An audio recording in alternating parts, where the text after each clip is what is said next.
കേരള രാഷ്ട്രീയത്തിലെ ഭീഷ്മാചാര്യനും ഒരേയൊരു ലീഡറുമായിരുന്ന കെ. കരുണാകരനുമായി മുൻപ് നടത്തിയിരുന്ന ഒരു ഇന്റർവ്യൂവിലെ പ്രസക്തമായ ചില ഭാഗങ്ങൾ. പ്രശസ്തമായ കണ്ണോത്ത് തറവാടിലാണല്ലോ അങ്ങ് ജനിച്ചത്. അതെ.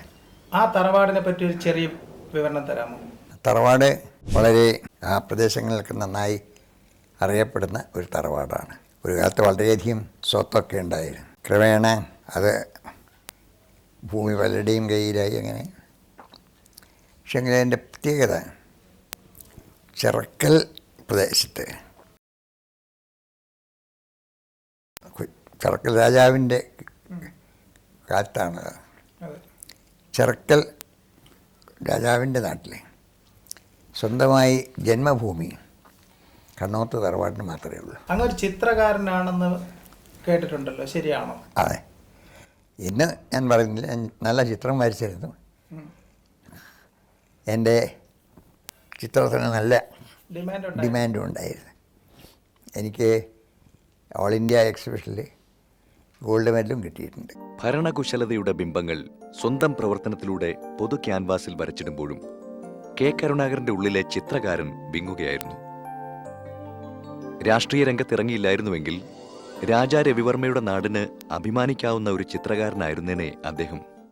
അത്ര നല്ലൊരു ചിത്രകാരനായ അങ്ങ് രാഷ്ട്രീയത്തിലേക്ക് വരാനുള്ള കാരണം എന്ന് പറയാം? ഒരവിചാരിതമായിട്ടാണെന്ന് പറയാം. അച്ഛൻ്റെ വീട്ടിൽ താമസിക്കുന്ന കാലത്ത് ഒരു ദിവസം മഹാത്മജി പയ്യന്നൂർക്ക് പോകുന്ന വഴിയാണ്. അച്ഛൻ്റെ വീട്ടിൽ നിന്ന് പറഞ്ഞ മുഴപ്പിലങ്ങാട് എടക്കാട് റെയിൽവേ സ്റ്റേഷനിൽ വണ്ടി നിന്നു. ഗാന്ധിജി ഉണ്ടെന്ന് കേട്ട് ഞങ്ങളെല്ലാം ഓടിപ്പോയി ഗാന്ധിജിയെ കണ്ടപ്പോഴെന്തോ ഒരു വലിയൊരു മോക്ഷം കിട്ടിയ മാതിരി. പിന്നെ അതുപോലെ ദേശീയ പ്രസ്ഥാനങ്ങളെയൊക്കെ ശ്രദ്ധിക്കാൻ തുടങ്ങി.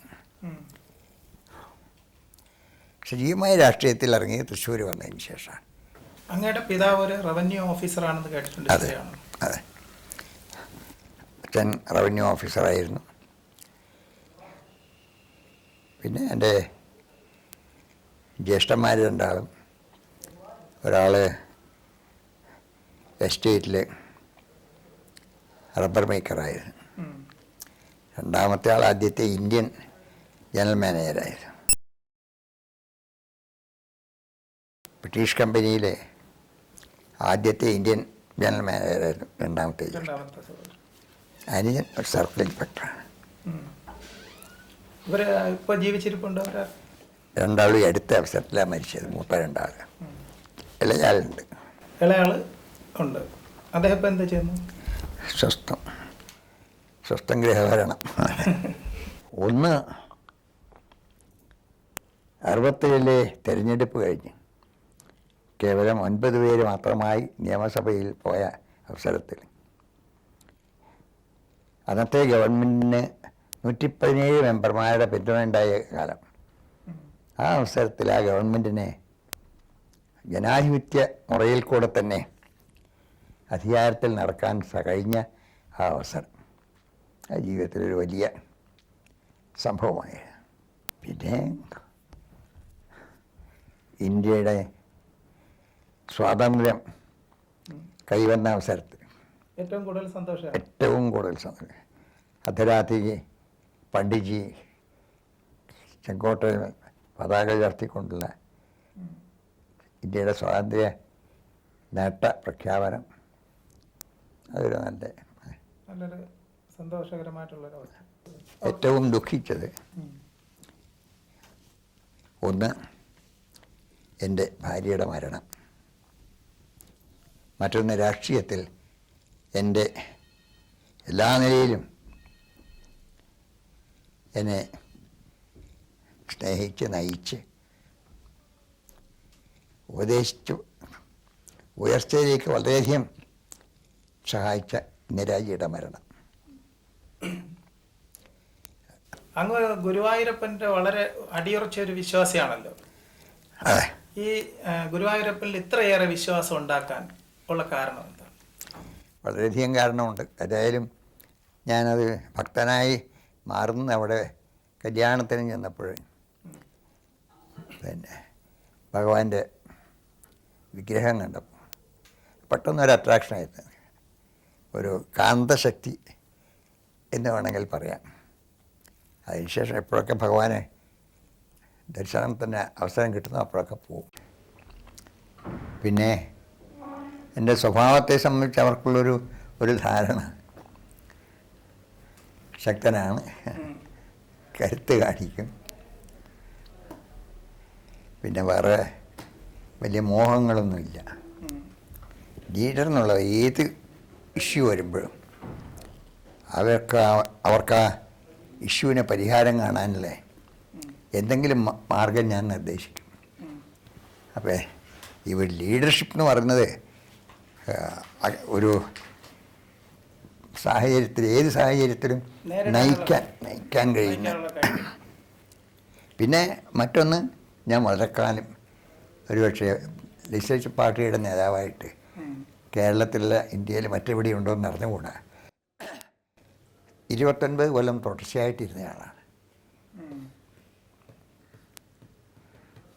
അപ്പോൾ ഒന്നുകിൽ ലീഡർ ഓഫ് ദി ഹൗസ് അല്ലെങ്കിൽ ലീഡർ ഓഫ് ദി ഓപ്പോസിഷൻ.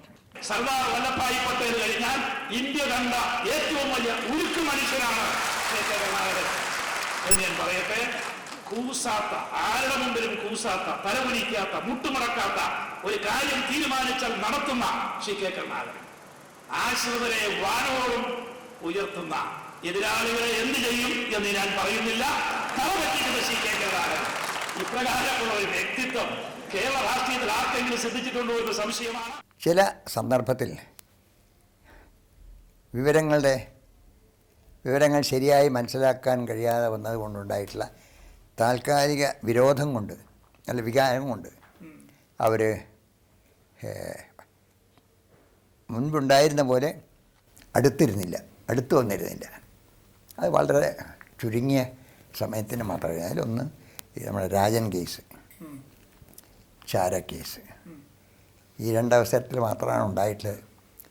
പക്ഷെ പിന്നീട് ജനങ്ങളത് റിപ്പൻറ്റ് ചെയ്തു, സത്യം മനസ്സിലായി. എന്നാൽ ഇപ്പോൾ എല്ലാ പാർട്ടിക്കാരും പ്രസംഗിക്കുമ്പോഴും പറഞ്ഞു, ഞാൻ പോലും പറയും, ഏറ്റവും വലിയൊരു അനീതിയാണ് ചെയ്തത്. ഈ രാജ്യത്തിൻ്റെ സ്വാതന്ത്ര്യത്തിന് വേണ്ടി ജയിലിൽ കിടന്ന് കഷ്ടപ്പെട്ട ഒരാളെ ഒരു പോലീസുകാരൻ്റെ പേരിൽ ചാരി രാജിവെപ്പിച്ചത് ശരിയായിട്ടില്ല. ചിലർ പറഞ്ഞു അദ്ദേഹത്തെ തിരിച്ചു കൊണ്ടുവന്ന് നമ്മുടെ ഈ കടമ നിർവഹിക്കണമെന്ന് വരെ. എന്നുവെച്ചാൽ ആ നിലയിലുള്ള ഒരു ചിന്താഗതി ആളുകളിൽ ഉണ്ടാകാനിടയായി.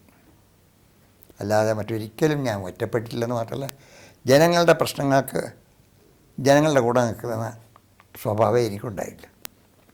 അത് ഭരിക്കുമ്പോഴും പ്രതിപക്ഷത്താകുമ്പോഴും എവിടെയായാലും ശരി. 70 കൊല്ലം തുടർച്ചയായിട്ട് ഒരു പാർട്ടിയുടെ പ്രവർത്തകനായി